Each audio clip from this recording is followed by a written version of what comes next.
بسم الله الرحمن الرحيم، والصلاة والسلام على أشرف المرسلين سيدنا محمد وعلى آله وصحبه أجمعين، صلاة تنحل بها الكرب وتنفك بها العقد. اللهم اغفر لي ولوالدي وللمؤمنين والمؤمنات والمسلمين والمسلمات الأحياء منهم والأموات يوم يقوم الحساب، اللهم آمين يا رب العالمين. تفسير الرؤية بتاعت النهاردة هي إيه؟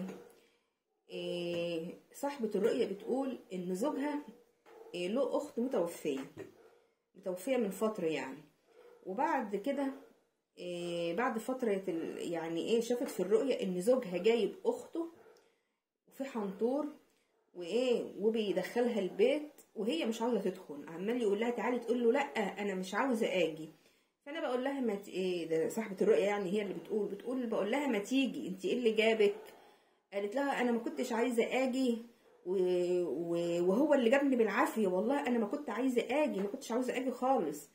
فبتقول لها يعني هي صاحبة الرؤية مخضوضة من دخلت اخت زوجها عليها، وبتقول لها انت ايه اللي جابك، وبتزعق فيها كده يعني ومفزوعه، انت ايه اللي جابك؟ قالت لها المتوفية بقى قالت لها انا ما كنتش عاوزة اجي، ده هو اللي جابني غصب عني. فبتقول لي تفسير المنام ده تفسير ان في ميت حد متوفي وبيجي للإنسان الصاحي في المنام، معنى كده ان هو يا اما عاوز منه صدقة ان هو يتصدق عليه، يقرأ له قرآن، يا اما لو الميت جه واخد منك شيء هيبقى في حد في العيلة هيتوفاه الله. معنى ان هي جت وصاحبة الرؤية مفزوعة ومخضوضة وبتقول لها انت ايه اللي جابك؟ قامت التانية المتوفية قالت لها ما كنتش عاوزة اجي، معنى كده ان في حد تبع الست اللي هي شافت الرؤية هيتوفى. فقلت لها كده، قلت بس انا طبعا مش عاوزة اجيبها لها كده، فبقول لها في حد مريض عندكم في العيلة؟ قالت لا.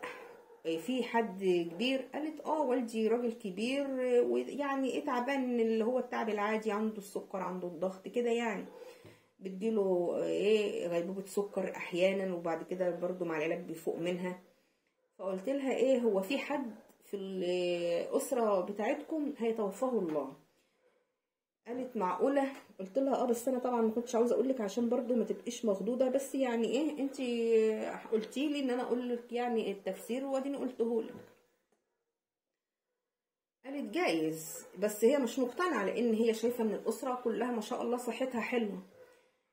بعديها سمعت خبر بعديها بيومين 2 بالظبط ان اخوها توفى. يعني رحت عزتها وكده، فقامت بتبكي بتقول اخويا كان زي الفل، صحته كانت كويسه جدا، ما كانش فجأة كده صحينا من النوم بنصحيه لقيناها الروح طلعت الى اللي خلقها يعني. فسبحانك يا رب.